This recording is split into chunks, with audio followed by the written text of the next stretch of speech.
Hi friends, welcome to Easy QC. நான் மிஜு. நான் போடுற வீடியோஸ் எல்லாம் உங்களுக்கு நோட்டிஃபிகேஷனா வரணும்னா என்னோட சேனல் சப்ஸ்கிரைப் பண்ணுங்க, பக்கத்துலயே பெல் ஐகான் கிளிக் பண்ணுங்க, அதுல ஆல் செலக்ட் பண்ணுங்க ஃப்ரெண்ட்ஸ். நான் போடுற வீடியோஸ் எல்லாம் வாட்ச் பண்ணி என்ன சப்போர்ட் பண்ணுங்க, லைக் அண்ட் கமெண்ட் பண்ணுங்க ஃப்ரெண்ட்ஸ். அடுத்த வாரம் நமக்கு பொங்கல் பண்டிகை வருதுங்க. கிராமங்களில் பொங்கல் பண்டிகை அடுப்பு பற்ற வச்சு மண்பானையில் பொங்கி கொண்டாடுறாங்க. ஆனால் சிட்டியில் அது சாத்தியம் இல்லை. அதனால் நம்ம இன்றைக்கி வீட்லேயே எப்படி சக்கரை பொங்கல் செய்யலான்னு பார்க்கலாம். இன்றைக்கி சக்கரை பொங்கலுக்கு என்னெல்லாம் தேவைன்னு பார்த்துக்கலாங்க. 1/2 கிலோ பச்சரிசி எடுத்து வச்சுருக்கேன். அதே அளவு அச்சு வெல்லம் இல்லாட்டி உருண்டை வெல்லம் கூட எடுத்துக்கலாங்க. ஒரு மீடியம் சைஸ் தேங்காய், ஏலக்காய் தூள் பண்ணது ஒரு 1.5 டீஸ்பூன் எடுத்துக்கோங்க. நெய் கொஞ்சம் எடுத்து வச்சுருக்கேன். பழுத்த 2 பழம் எடுத்து வச்சுருக்கேன். பழம் எது வேணாலும் எடுத்துக்கலாங்க.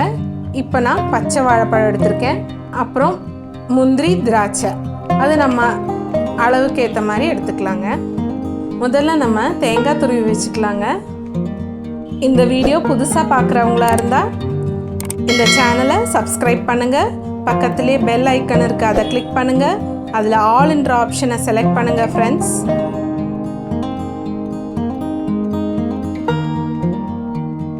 இப்போ நம்ம எடுத்து வச்சுருக்கிற பச்சரிசியை நல்லா தண்ணியில் கழுவி எடுத்துக்கலாங்க. ஒரு 4 தடவை போல் கழுவிக்கோங்க. நல்லா சுத்தமாக கழுவி எடுத்துக்கோங்க.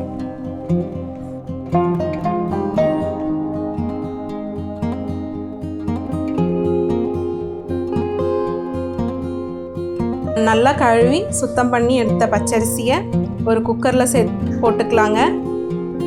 இப்போது அந்த அரிசி எடுத்த அதே பாத்திரத்தில் 2 மடங்கு தண்ணி, எந்த பாத்திரத்தில் நீங்கள் எடுத்தீங்களோ அதே பாத்திரத்தில் 2 மடங்கு தண்ணி சேர்த்துக்கோங்க. ஒரு டேபிள் ஸ்பூன் நெய் ஊற்றிக்கோங்க. இப்போது இதை குக்கர் மூடி போட்டு ஒரு விசில் வர்ற வரைக்கும் வேக வச்சுக்கலாம். இப்போ பச்சரிசி வேகிறதுக்குள்ளே நம்ம வெல்லத்தை உருக்கிக்கலாங்க. அதுக்கு ஒரு பாத்திரத்தில் 1 டம்ளர் போல் தண்ணி வச்சுக்கோங்க. அதில் நம்ம எடுத்து வச்சுருக்கிற அச்சு வெல்லத்தை சேர்த்துக்கலாம். இப்போ கொஞ்ச நேரத்துலேயே நம்ம வெல்லம் நல்லா கரைஞ்சிருச்சுங்க. இப்போ நம்ம அது ஒரு வடிகட்டி வச்சு வடிகட்டிக்கலாங்க. ஏன்னா வெல்லத்தில் நிறைய அழுக்கு இருக்கும், அதெல்லாம் நம்ம வடிகட்டி நீக்கிக்கலாங்க. அழுக்கு, மண் எல்லாமே இருக்கும், அதெல்லாம் நம்ம நீக்கிக்கலாம். இப்போ நம்ம அதை எடுத்து வச்சுட்டு இப்போ 2 பழம் நம்ம எடுத்து வச்சுருந்தோம் இல்லைங்களா, அதை நல்லா மசிச்சு வச்சுக்கலாங்க. அதுக்குள்ளே நம்ம பச்சரிசியும் ஒரு விசில் போல் வந்து நல்லா வெந்தாச்சுங்க. இப்போ நம்ம திறந்துக்கலாம். இப்போ நம்ம அகலமான ஒரு பாத்திரம் எடுத்துக்கலாங்க. அதில் நம்ம காய்ச்சி வடிகட்டி வச்சுருந்த வெல்லத்தை ஊற்றிக்கலாம். அது கூட நம்ம 2 டேபிள் ஸ்பூன் நெய் சேர்த்துக்கலாங்க. இப்போ வேக வச்ச பச்சரிசியை நம்ம அது கூட சேர்த்துக்கலாங்க.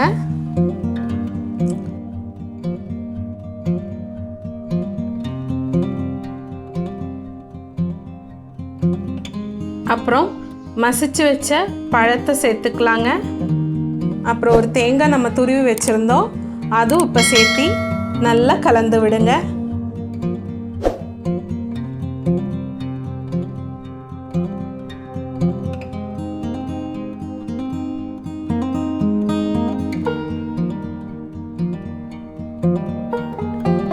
நல்லா கலந்ததுக்கப்புறம் ஒரு 2 டேபிள் ஸ்பூன் நெய் சேர்த்துக்கலாங்க.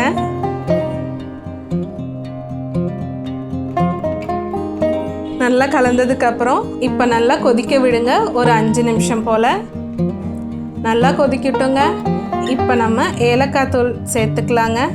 ஏலக்காய் தூள் சேர்த்து நல்லா கலந்து விடுங்க. இப்போ நல்லா மணம் வருது ஏலக்காயோட. அவ்வளோதாங்க, ஆல்மோஸ்ட் பொங்கல் ரெடி ஆகிடுச்சு. ஆனால் இன்னும் ஒரு ஸ்டெப் பாக்கி இருக்குங்க. நம்ம முந்திரி, திராட்சை நெய்யில் வறுத்து கொட்டணும்.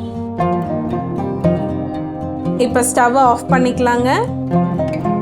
இப்போ முந்திரி, திராட்சை வறுத்து கொட்ட ஒரு சின்ன பேன் எடுத்துக்கோங்க.